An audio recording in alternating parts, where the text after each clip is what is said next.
Hello everyone, I'm Dr. Stock, and in this video we're taking a look at what caused the markets to move today and the way that they did. How did the market do for the week? How's the market going to react to whatever news we get tomorrow? Being that the market's closed, that means when we're looking at the next week, what is going to happen in light of what we already have and what's been said, because I think that there's something that was just mentioned today that caused the markets to rally, and that's something that we have to pay attention to because it changes the game just a little bit with how we view things going forward from here. And I want to share all of that with you in this video.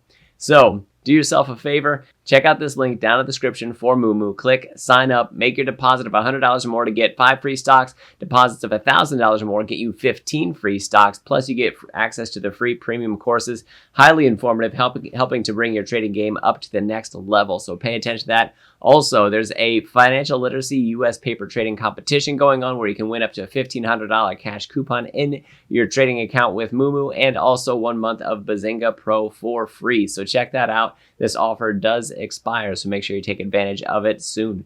So also one more thing, if you like my commentary and want to hear more, check out the link down in the description for the Patreon. With that said, I want to move right into the economic calendar that we have here. All right, so what moved the markets today? Well, we had challenger job cuts coming in at almost 90,000, up from 77,000, and then initial jobless claims, 228,000 from a consensus of 200,000, and then this big upward revision that we got to 246,000, up from 196,000 last week. And the reason that that jobs information is so important is because it can be recessionary figures that we're seeing. It could possibly be showing that the economy is getting a little bit weaker and slowing down, and so the market reacted negatively and put downward pressure on it. And I did say that that would impact what we got for tomorrow's numbers, but however, the market chose to strike out its own path today, and I'll get to that in just a moment here. So initial jobless claims also climbing up along with those seasonal adjustments that we had with those initial jobless claims that we had before. Now, 10 a.m. we had Fed Bullard's speech, and I think that this is what went from that downward recessionary pressure that we had coming from earlier news from jobs, and then the Fed's Bullard comes out and says that he doesn't really see a credit crunch contributing to the recession. Now, he didn't say that there wouldn't be one. He just didn't. He said that it wasn't seen as causing a recession. So that is important. However, I think the market took that favorably, and then the market seemed to kind of turn around and just gradually creep up throughout the day. And so we'll see what that looks like.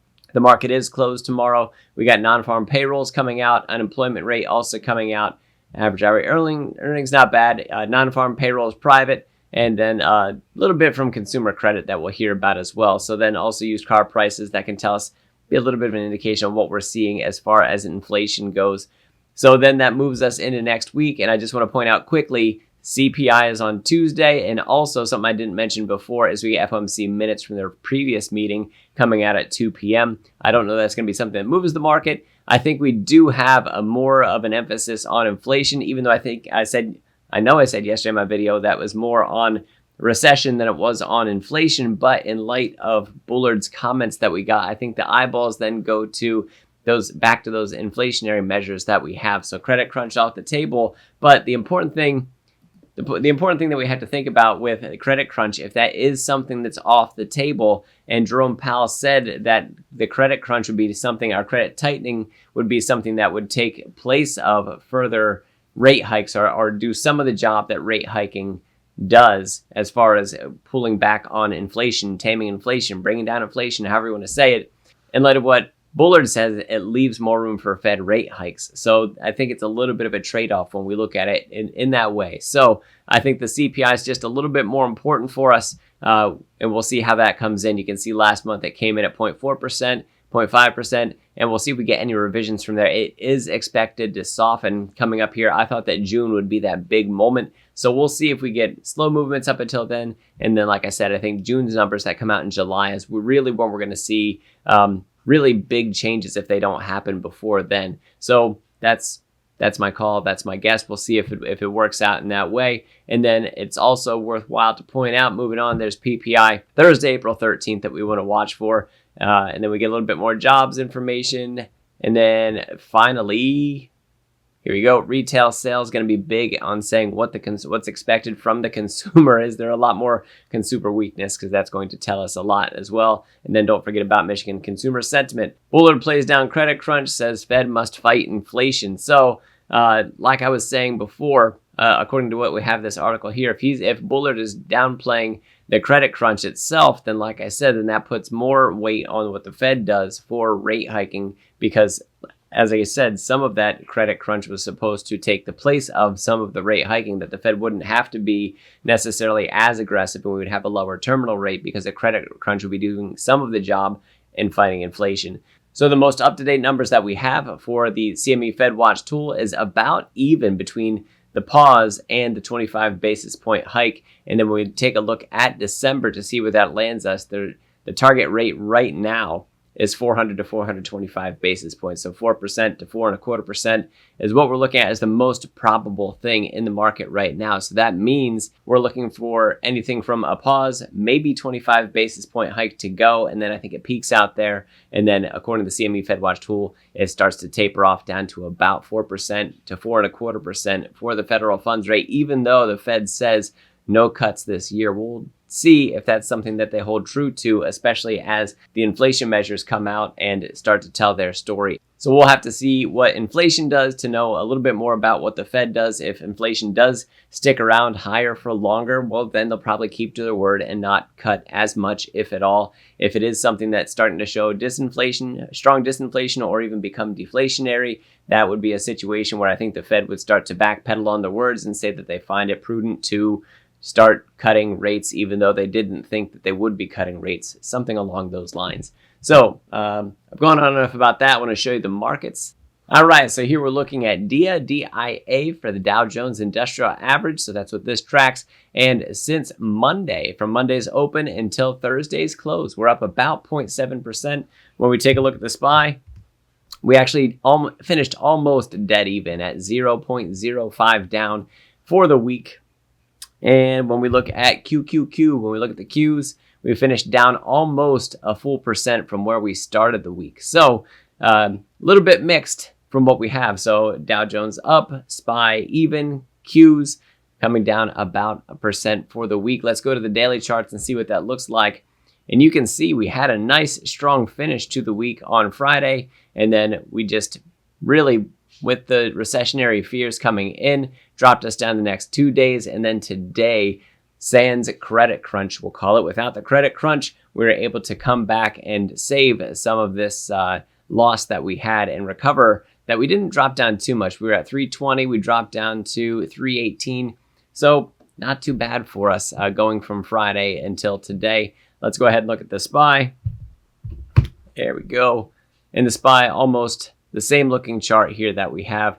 And where we go, from where we peaked out at about 411. So down about 0.5% from the peak to where we currently reside.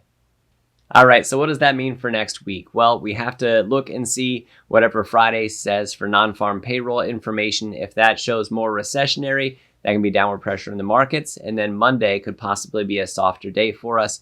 And then we also want to watch the inflation reports that come out. And they also stand a good chance, if the consumer really is slowing down and the economy is slowing down, that can be deflationary. And we could see some decent reports coming out in March as well, taking a lot of that pressure off of the Fed for further tightening. And that could be something that, again, turns out very bullish for the markets. We're going to have to watch and see how that plays out. So next week stands a good chance of being a really good week for the bullish investors out there. And the bears might be just a little bit nervous about what exactly is coming for them next week. The week after that is where we really start to see the meat and taters of Q1 earnings. And that's where I think that we start to see a lot of volatility come back to the markets, more so than what we've seen recently, where we have sharp moves up or down, depending on the guidance that we get. So with the banks coming out and talking, I don't know. That's going to be that whole credit crunch thing. It's either going to confirm what Bullard said and show further that there is no risk of a credit crunch or no further risk of more credit tightening. Well, if that's the case, that's upward pressure for the markets. Also, we have to pay attention to their forward guidance for what they see for themselves, for the economy throughout the rest of 2023, because depending on what they say, that can impact the markets, because it can talk about either the strength of the economy or the weakness of the economy. So We really want to keep an eye on the big bank earnings as they come out. Please don't forget about the Tesla earnings that are coming out on April the 19th. I do have that earnings projection available over at the Patreon, and I will be releasing my Tesla stock price prediction also coming out on the Patreon very soon. So if you do sign up, or if you already are over there, be on the lookout for that to come out, along with my newsletter that I put out every Friday. So thank you guys for watching this video. Remember, if you want to hear more of my commentary, get access to my Patreon exclusives, that link's down in the description. Also for Moomoo, sign up, get your free stocks. It's just a wonderful platform. It's what I use in my videos, and there's so much depth and opportunity and news and plus the free premium courses that they have in there. That's also just a wonderful thing to take advantage of. You're supporting yourself, increasing your knowledge, increasing your opportunities, and you're also helping me out and supporting my channel and the things that I do here. I really do appreciate it. Hit the like button, subscribe button, and ring that notification bell. I am Dr. Stock, Doctor of Education. We'll see you in the next video.